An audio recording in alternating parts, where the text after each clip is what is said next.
Hello, actually সেদিন class নেওয়ার actually time হয়ে উঠবে না। So it's a recorded class. So যখন টাইম হবে তখন বেসিক্যালি দেখে নিলেই হবে আরকি। বেশি লং হবে না। বাট এই টপিকটা অ্যাকচুয়ালি ভেরি ইম্পোর্টেন্ট। সো মনোযোগ দিয়ে পুরা ভিডিওটা দেখলে এক্সামে আসলে খুবই হেল্পফুল হবে। তো আজকে কভার করব স্পেসিফিকেশনের 1.25p থেকে 1.28p। মূলত এই ৪ টা টপিকই মোমেন্টামের সাথে রিলেটেড এবং তো আসলে মোমেন্টাম থেকেই আসলে এই টপিকটা শুরু করব। রাইট। তো প্রথমেই বলে নিই যে হোয়াট ইজ মোমেন্টাম, যদি এটার ব্যাপারে একটা রাফ আইডিয়া আশা করি আছে আগের। তো মোমেন্টাম এই জিনিসটা আসলে কি, এটা সিম্পল ভাষায় যদি বলি, প্রথমে হচ্ছে কি এটা একটা quality of an object.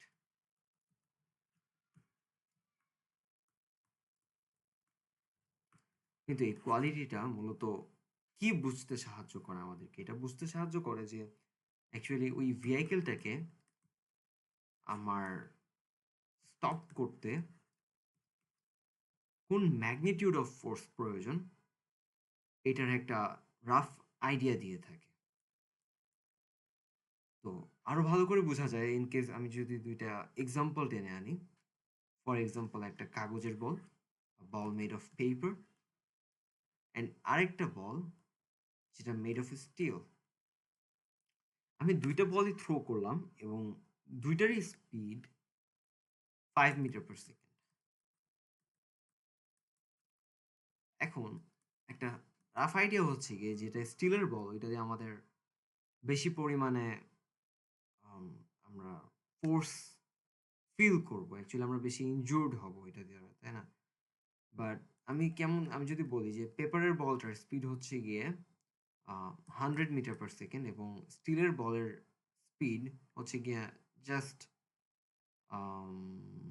1 metre per second. In that case যদি আমাদের স্টিল মনে হয় যে স্টিল আমাদেরকে বেশি পরিমাণে ইনজুর করবে, actually that's wrong. In this case আমাদের বেসিক্যালি পেপারটা আমাদেরকে বেশি পরিমাণে ইনজুর করার ক্যাপাবিলিটি রাখে। অলরাইট, কেন রাখে? Now here comes the concept of momentum.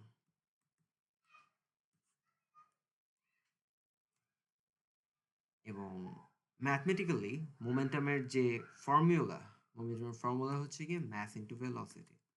এটা একজন সায়েন্টিস্ট কনক্লুড করে যান এবং সেখান থেকে আমরা বুঝতে পারি যে একটা অবজেক্টের ম্যাস যতই কম হোক না কেন, ওর ভেলোসিটি যদি বেশি হয়ে থাকে দেন ওর মোমেন্টাম বেশি, এবং ওর ম্যাস যতই বেশি হয়ে থাকুক না কেন, ওর ভেলোসিটি যদি কম থাকে দেন ওর মোমেন্টাম কম। অ্যান্ড সো ফাইনালি কনক্লুড করা যায় যে যার মোমেন্টাম বেশি, ওকে অপোজ করা more harder then the ones যার মোমেন্টাম কম। And this was all about the rough ideas about momentum. এখন চলে যাই ডাইরেক্টলি স্পেসিফিকেশনের পয়েন্ট 1.25p। তো প্রথমেই বলা আছে no one use the relationship between momentum, mass and velocity. Momentum equals to mass into velocity. এই ফর্মুলাটা আমরা মনে রাখবো এক্সামের কারণে, এক্সামের জন্য। অ্যান্ড মোস্টলি এটা ১ মার্কের একটা কোয়েশ্চেন এসে পড়ে।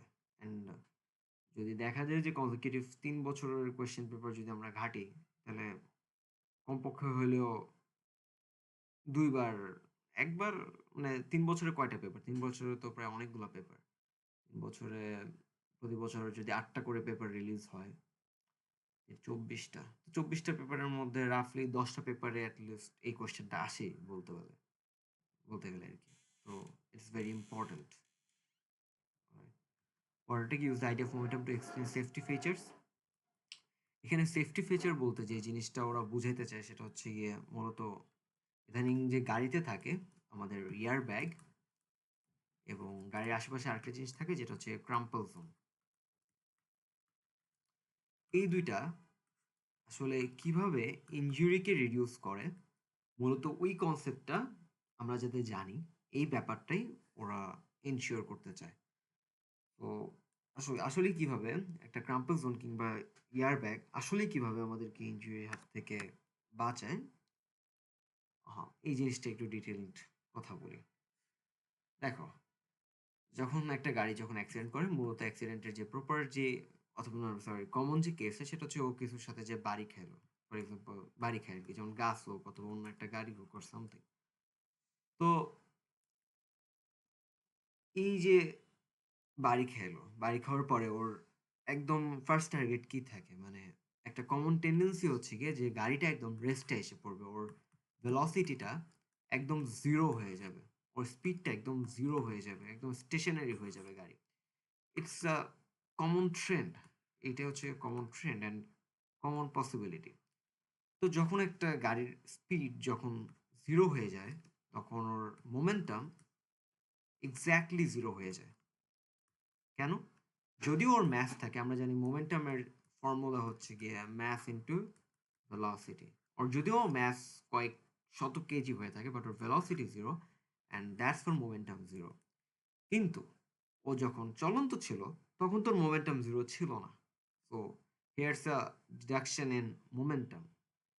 তো আমরা বলতে পারি there is a change in momentum. এবং আরেকজন সায়েন্টিস্ট কনক্লুড করে গেছিল যে rate of change of momentum is directly proportional to applied force। মানে হচ্ছে কি, ধরো rate of change of momentum, ধরো 1 সেকেন্ডে যদি আমি বলি যে 10 KG metre per second reduce হয়েছে 1 সেকেন্ডে, অ্যান্ড আমি যদি বলি 10 সেকেন্ডে এই সেম পরিমাণে মোমেন্টাম চেঞ্জ হয়েছে, তাহলে এখন কোনটার রেট বেশি? অফকোর্স 1 সেকেন্ডের ক্ষেত্রে। তার মানে যদি 10 কেজি মিটার পার সেকেন্ড মানে 10 কোয়ান্টিটির মোমেন্টাম যদি রেডিউস করে উইথিন আ শর্ট টাইম, তাহলে মোর ফোর্স ইজ এক্সার্টেড, রাইট? তাহলে আমাদের এয়ারব্যাগ কি করে? এয়ারব্যাগ মূলত যে কাজটা করে সেটা হচ্ছে আমাদের টাইমটাকে ইনক্রিজ করে ফেলে। যেই টাইমের মধ্যে আমাদের টোটাল মোমেন্টামটা চেঞ্জ হয়। যেমন একটা এয়ারব্যাগ না থাকলে দেখা যেত যে তুমি অ্যারাউন্ড 2 সেকেন্ডসে যে তোমার স্টিয়ারিং হুইলের সাথে বাড়ি খাবা। Approximate 2 second, even if 1 second যদি স্পিড খুব হাই হয়ে থাকে, 1 কি 2 সেকেন্ডের মাথায় যে তুমি স্টিয়ারিং হুইলে যে বাড়ি খাবা। বাট যখন এয়ারব্যাগ থাকবে, তখন দেখা যাবে যে এখানে অ্যারাউন্ড তোমার টাইমটা ইনক্রিজ হয়ে 5 to 6 সেকেন্ডসে চলে যাবে, অর সামটাইমস মোর। তখন কি আমার রেট অফ চেঞ্জ অফ মোমেন্টামটা ডিক্রিজ করে না? Rate of change of momentum তখন কি করে? ডিক্রিজ করে। অ্যান্ড দেয়ারফর তোমার উপরে যেই ফোর্সটা অ্যাপ্লাইড হয় সেটাও ডিক্রিজ করে। এবং তোমার উপরে যদি ফোর্স ডিক্রিজ করে, তার মানে তোমার ইনজুর্ড হওয়ার চান্সেস কমে যায়। And this was all about the safety features. এখন চলে যাই নেক্সট টপিকে, সেটা হচ্ছে গিয়ে to calculate the mass and velocity is the conservation of momentum to calculate the mass, velocity or momentum of objects। এখানে টোটাল 4টা সিনারিও নিয়ে কথা বলতে হবে। যেমন প্রথমে একটা object which is moving on right, it's a stationary object, এবং তারপরে কি হইলো? দুইটাই ডানে চলে গেল। আরেকটা কেস হইতে পারে যে দুইটাই ডানে চলতেছিল এবং পিছেরটা এসে সামনেরটাকে ঠুয়া মারছে, ঠুয়া মারার পরে স্টিল দুইটাই ডানে যাচ্ছে। না, আসলে অনেকগুলো কেস সিনারিও এখানে দেখা যায়, 4টা না। আরেকটা হইতে পারে যে একটা অবজেক্ট রাইটে মুভ করতেছিল এবং আরেকটা ছিল স্টেশনারি। তো ধাক্কা খাওয়ার পরে একটা চলে গেল বামে, আরেকটা চলে গেল ডানে। আর কি কি হইতে পারে? আরেকটা হইতে পারে যে দুইটা এসে একসাথে ঠোয়া খেলো, একটা ডানে আরেকটা বামে। And after the collision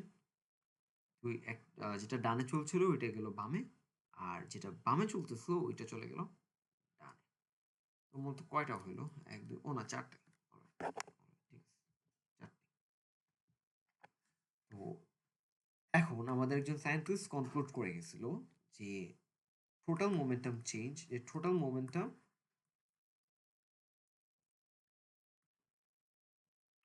before a collision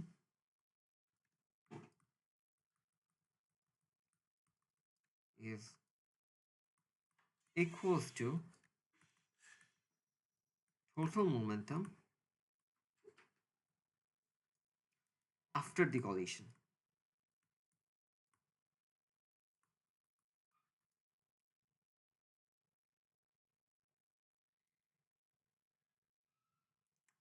তাহলে আমার টোটাল মোমেন্টাম এখানে বলতে বোঝায় মানে দুইটা অবজেক্টের যে টোটাল মোমেন্টাম এটা এখানে আমাকে নিতে হবে। তো আমরা জানি যে মোমেন্টামের ফর্মুলা হচ্ছে গিয়ে ম্যাস ইনটু ভেলোসিটি, একটা ইনিশিয়াল এন্ড আরেকটা হচ্ছে 5v এখানে ধরে নিব। ইনিশিয়ালটা আমার এখানে এবং ভিটা ফর ডিসটেন্স। তো মোস্ট অফ দ্য টাইম দেখা যায় যে এটা actually proper format m1u1 plus m2u2 equals to হচ্ছে গিয়ে m1v1 প্লাস হচ্ছে গিয়ে m2v2। এখন এখানে যে কোএফিসিয়েন্ট প্লাস এন্ড মাইনাস, এখানে একটা ঘটনা আছে। প্রত্যেকটা ম্যাথমেটিক্যাল সিনারিওতে যদি আমরা রাইট সাইডে যাওয়াটাকে আমরা পজিটিভ ধরি, যেমন প্রথমটা রাইট সাইডে গেল এবং পরেও আসলে দুইটা অবজেক্টই রাইট সাইডে যাচ্ছে, তাহলে ইন দ্যাট কেস আমরা এখানে সব পজিটিভ ধরবো। অ্যান্ড এখানেও তো একই অবস্থা, রাইটে যাচ্ছে, সো সবগুলো পজিটিভ। কিন্তু এখানে যেটা হচ্ছে, আমরা যদি রাইট সাইডের যে মোমেন্টাম আমরা যদি এটাকে পজিটিভ ধরে থাকি, তাহলে এখানে এইটা অ্যান্ড এটা তো জিরোই আসে, সো এটা থাকবে পজিটিভ। এটার যেটা হচ্ছে সেটা হচ্ছে গিয়ে m2v2, এটাও পজিটিভ থাকবে, বাট আমাদের যেটা m1v1 এটার আগে একটা নেগেটিভ কোএফিসিয়েন্ট বসবে। অলরাইট, একটা নেগেটিভ বসে যাবে এখানে। অ্যান্ড এটার ক্ষেত্রে এই দুইটার যে ইকুয়েশন এগুলো পজিটিভ থাকবে, যে অ্যাজ আমরা রাইট পজিটিভ কনসিডার করছি, অ্যান্ড এই দুইটার কোএফিসিয়েন্ট আমরা নেগেটিভ নেব। আমরা চাইলে এই দুইটার ক্ষেত্রে পজিটিভ নিতে পারি এবং এটার ক্ষেত্রে, এই দুইটার ক্ষেত্রে আমরা নেগেটিভ নিতে পারি, অ্যাজ ইউ উইশ। আইদার তুমি right right side momentum, right সাইডের মোমেন্টামকে positive, right side momentum positive, আর লাইক ভাইস ভার্সা, একভাবে নিলেই হইল। এরপর লাস্টেরটা কি, user estimated force change in momentum. Actually এই পয়েন্টটা নিয়ে আমরা সেফটি ফিচারে কাজ করে ফেলছি, কিন্তু এখানে জাস্ট ফর্মুলাটা সুন্দর করে দেওয়া আছে, that is force equals to MV minus MU by T, যেখানে এমভি হচ্ছে গিয়ে total final momentum and this is the initial momentum. And এই ফর্মুলাটাই বেসিক্যালি আমার rate of change of momentum is directly proportional to the applied force, ওই স্টেটমেন্টের সাথে মিলে যায়। That's all, thank you. Okay, আমি রেকর্ডিং স্টপ করে